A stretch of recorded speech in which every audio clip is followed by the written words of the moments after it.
Good morning, students. Today we are going to start our next chapter, that is foreign policy. India's foreign policy.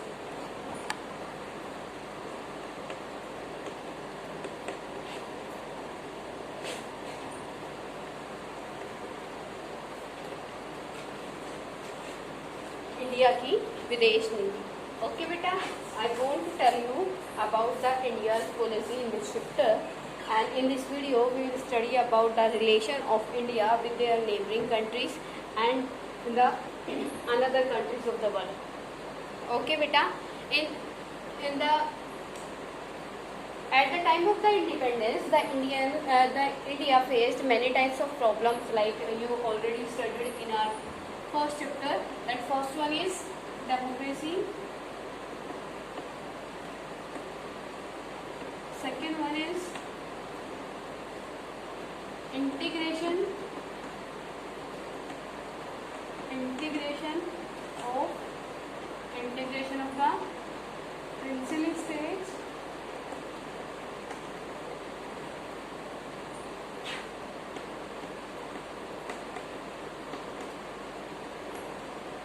next one is the economic.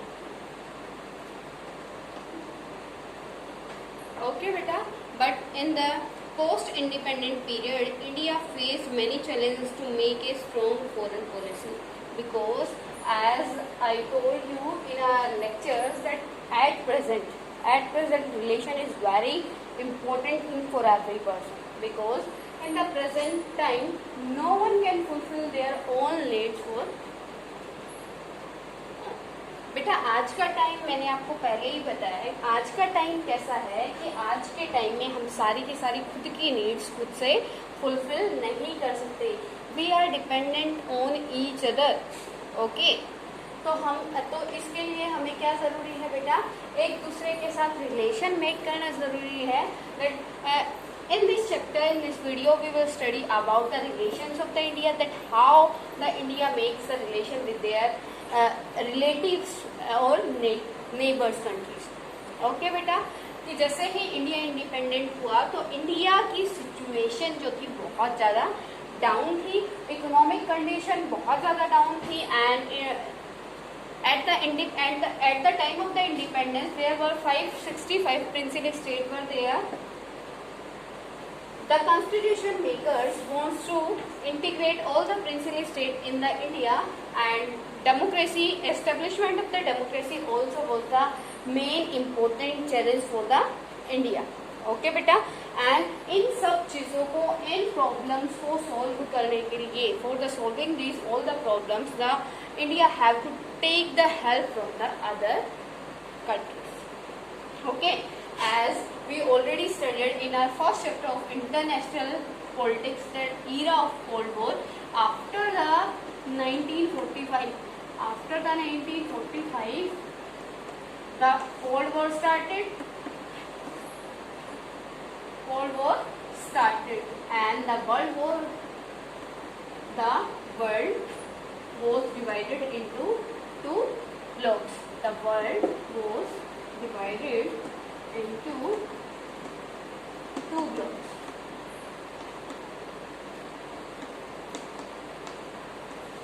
Which one beta? First one is USA and second one is USSR. USA United, USA बेटा America के साथ, and USSR Soviet union के बीच में. Okay, और तब क्या हुआ था, as I told you, that is the chapter of India's relation with their neighbouring countries and the other countries. If at the time of the independence in the world two super powers were there, and India को क्या करना था, India को बेटा अपने ये सारे challenges किसकी, अदर कंट्रीज की हेल्प से क्या करने थे, फुलफिल करने थे, सोल्व करने थे. तो यहाँ पे इंडिया के सामने सबसे बड़ा मेन चैलेंज क्या आया, the India adopt which block, because in front of the India USA and USSR, two super blocks were there. Okay, and it is very difficult for the India to choose the blocks because both the powers were the superpower at that time, and for India it is the progressive time, क्योंकि India क्या हुआ था उस time पे ही बेटा independent हुआ था, तो इंडिया को क्या करना था, अपने जो प्रॉब्लम्स है उस पर फोकस करना था, ना कि वर्ल्ड की प्रॉब्लम पे, ठीक है। तो इंडिया के सामने मेन प्रॉब्लम क्या आई, the India adopt the which ideology, capitalism और सोशलिज्म। ओके बेटा, तो सबसे बड़ी प्रॉब्लम अपने फॉरेन रिलेशन में करने में आई, किस चीज को, इंडिया को, कि वो अपने रिलेशन किसके साथ, क्या फ्रेंडशिप वाले रखेगा, किसके साथ, कैसे रखेगा बेटा, एनिमी वाले रखेगा, ठीक है। India shapes its foreign relation with an aim to respect the sovereignty. Here one word is there, that is sovereignty.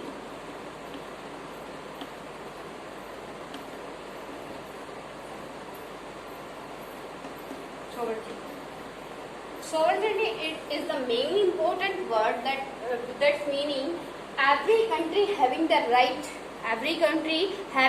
right to rule their citizen according to their choice, according to their rules and regulations. No outer country and the no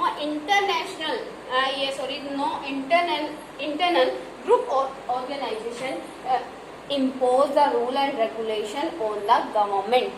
Okay beta, and the internal group or organization or the outer government or outer foreign policy will not pressurize the Indian government. That is the sovereignty. ठीक है बेटा, sovereignty क्या होता है, संप्रभुता होता है। संप्रभुता का मतलब क्या होता है, संप्रभुता। What do you mean by संप्रभुता? संप्रभुता means बेटा सम, अपने आप की, प्रभुता अपने आप पे खुद से रूल करना। It means our government will rule on us, no other government या no other foreign government will impose the rules and regulation on us. Clear to everyone? Here the first principle of Indian foreign policy, that is the sovereignty. Okay, sovereignty was the first objective या principle of the Indian foreign policy of all other nations and to achieve security through the maintenance of peace. With the help of the sovereignty or with the help of the good relation with the other countries, the India wants to maintain the peace in the world. As I told you that India believes in the peace, okay, and India also believes in the UNO objectives. India believes in UNO objectives. What were the objectives of the UNO beta? First one is, that is very important, that maintain the peace and order in the world, and the India also believe in the objective of the UNO. Okay बेटा, कि जो UNO है, UNO का main objective क्या है, main उद्देश्य क्या है, वो है बेटा आपके वर्ल्ड में पीस एस्टेब्लिश करना, और जो इंडिया है उसमें क्या करता है, बिलीव करता है। ठीक है बेटा, here next one is the India adopt the NAM. Here we already discussed about the two superpowers in the world, and in front of the India two choices are there. First one is USA and USSR. Now it is the depend of the India that India adopt whom.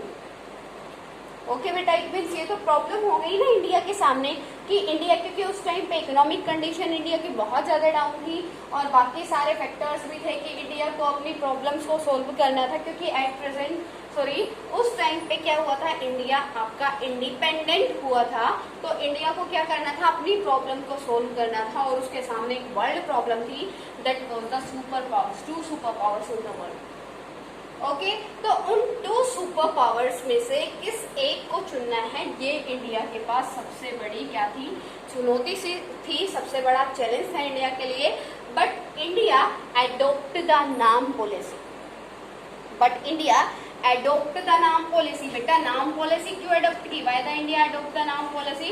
First one is because at the time of the independence the India have to improve their condition. Okay, India को अपने condition को improve करना था, तो इसीलिए India ने क्या किया, किसी भी सुपर ब्लॉक के साथ क्या नहीं किया, एनिमी वाला रिलेशन मेक नहीं किया। Clear to everyone? ओके बेटा, till now any problem to anyone?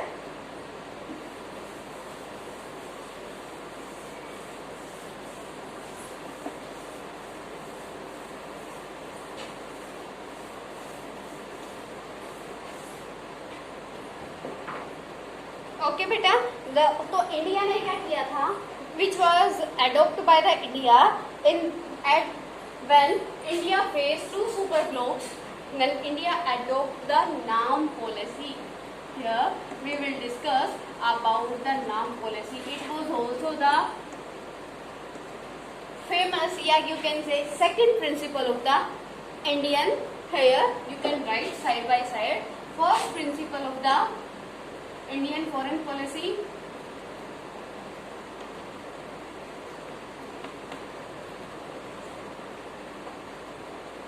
Sovereignty. Second one is NAM. NAM policy. NAM policy means beta non-alignment movement.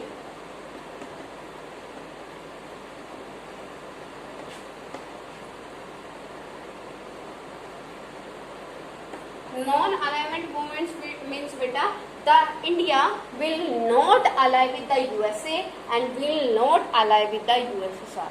India दोनों में से किसी के भी साथ क्या नहीं होगा, अलाई नहीं होगा। क्यों नहीं होगा? अगर इंडिया इसके साथ यूएसए के साथ अलाई कर देता है, if the India ally with the USA, then India became the enemy of the USSR automatically. अगर इंडिया यूएसए के साथ अलाई कर लेता है बेटा, यूएसए को फॉलो कर देता है, तो ऑटोमेटिकली यूएसएसआर का क्या हो जाएगा, अगेंस्ट में हो जाएगा। ठीक है, तो यूएसएसआर उसको किसी भी टाइप की फाइनेंशियल हेल्प नहीं करेगा, किसी भी टाइप की मतलब उसका साथ नहीं देगा, या फिर एनिमी हो जाएगा।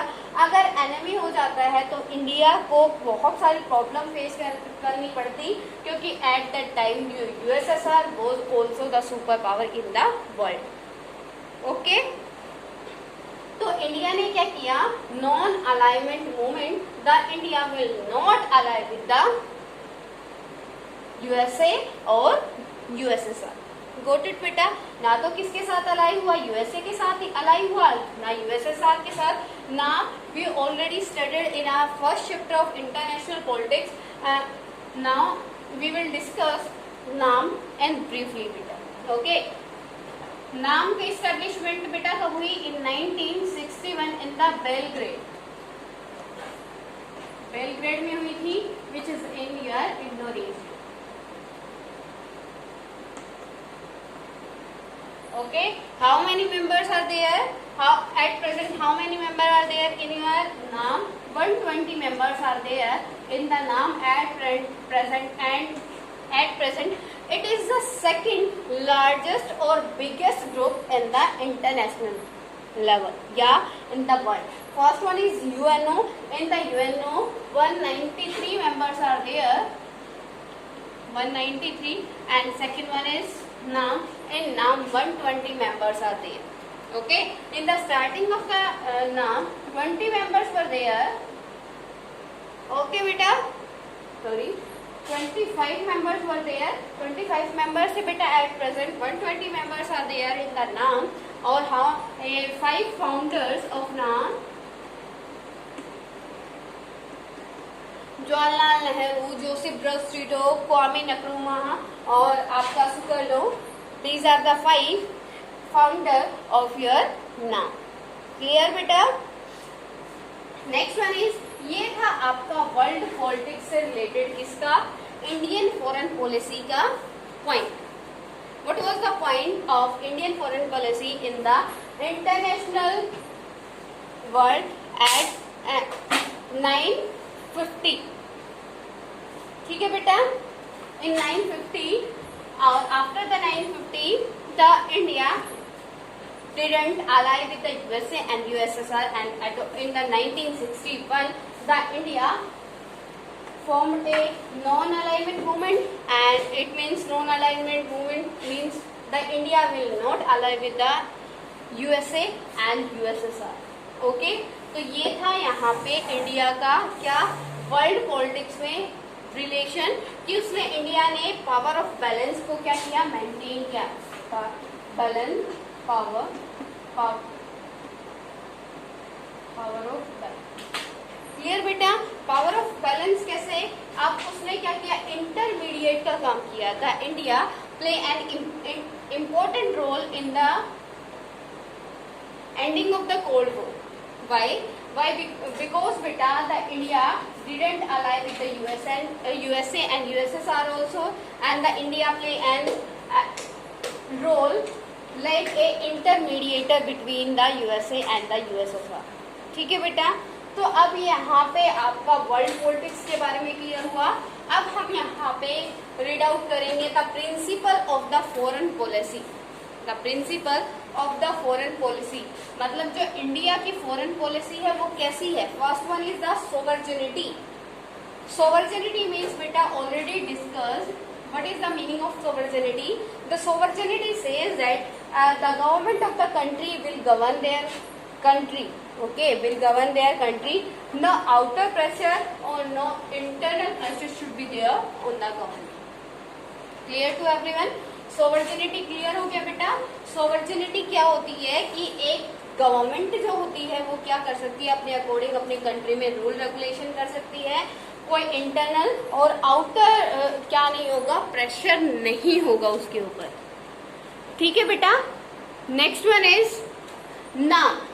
नाम हमने ऑलरेडी अभी डिस्कस किया कि नाम क्या है, नॉन अलाइनमेंट मूवमेंट। और नॉन अलाइनमेंट मूवमेंट के अंडर जो इंडिया है will not ally with any military group. Okay, as at present many military groups are there like Warsaw Pact, NATO, SEATO, CENTO, है ना बेटा।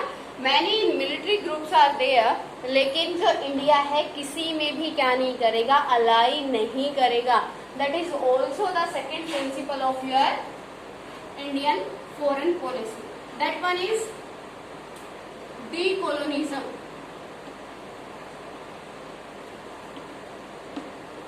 डीकोलोनिज्म बेटा, as we know that India was the colony of Britain. India किसकी colony था, Britain की colony था। तो उसको पता है कि कितने प्रॉब्लम्स होते हैं। वो एट प्रेजेंट था India is the totally against in the colonialism. आज के टाइम में जो इंडिया है कॉलोनिज्म के अपोजिट है। अगर कोई कंट्री यहाँ पे सोवर्जिनिटी के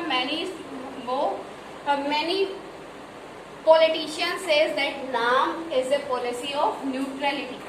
न्यूट्रलिटी बेटा क्या होता है, that India will not say anything या India will not take participate in the world politics.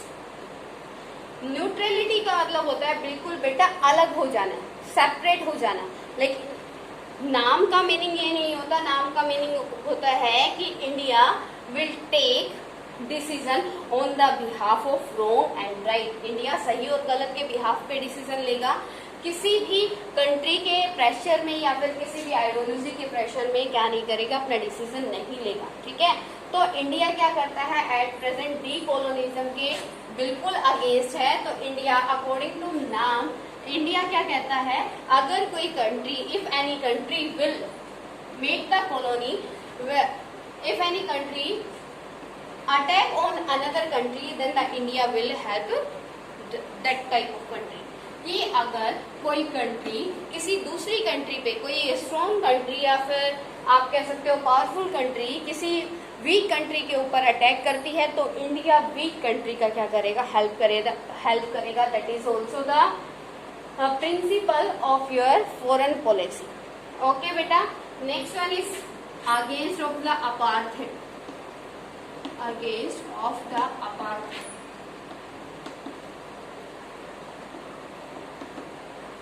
Apartheid beta, here new word for you, apartheid. Apartheid beta, discrimination on the behalf of color and race. As we know that in earlier time of the India, apartheid system was there, discrimination system was there, and the apartheid apartheid system was famous in the South Africa. In the South Africa, apartheid system was there. The white people always suppressed the black people, and at present the India is against of the apartheid system. In India you can see at present equality system is there. Any person of India is equal before the law. Okay beta. Next one is freedom.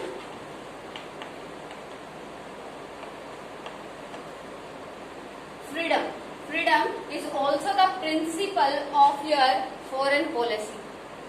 Foreign policy का next point है बेटा freedom. As we know that the India got the freedom after the 200 years from the Britishers. तो India को क्या है freedom की importance के बारे में पता है बेटा. तो इसीलिए जो इंडिया किसके फेवर में है, फ्रीडम के फेवर में. क्लियर. नेक्स्ट वन क्या है बेटा, नेक्स्ट वन क्या है, फॉरेन पॉलिसी का वन फैक्टर है India always will focus on their economic factor. With the help of the foreign policy, India always will try to improve their economic condition. Okay, कि वो हमेशा अपनी foreign policy की help से क्या करेगा, अपने इकोनॉमिक कंडीशन को इम्प्रूव करने की कोशिश करेगा. ठीक है बेटा. जैसे कि at present you can take the example of at present. अभी चाइना और इंडिया के रिलेशंस कैसे बने हुए हैं, लेकिन इंडिया ने किस चीज के लिए वॉर की स्टार्टिंग के लिए मना कर दिया है कि इंडिया कभी भी फर्स्टली वॉर नहीं करेगा, फर्स्टली अटैक नहीं करेगा. And if the China attack on the India तो इंडिया पीछे नहीं हटने वाला. ठीक है. ये करंट की क्या है, आपकी करंट सिचुएशन है चाइना बॉर्डर पे, इंडियन चाइना बॉर्डर पे. तो आपका ये क्या है, फॉरेन पॉलिसी है. These are the foreign policies principle of Indian foreign policy. Okay beta. If any problem to anyone then you can consult with me.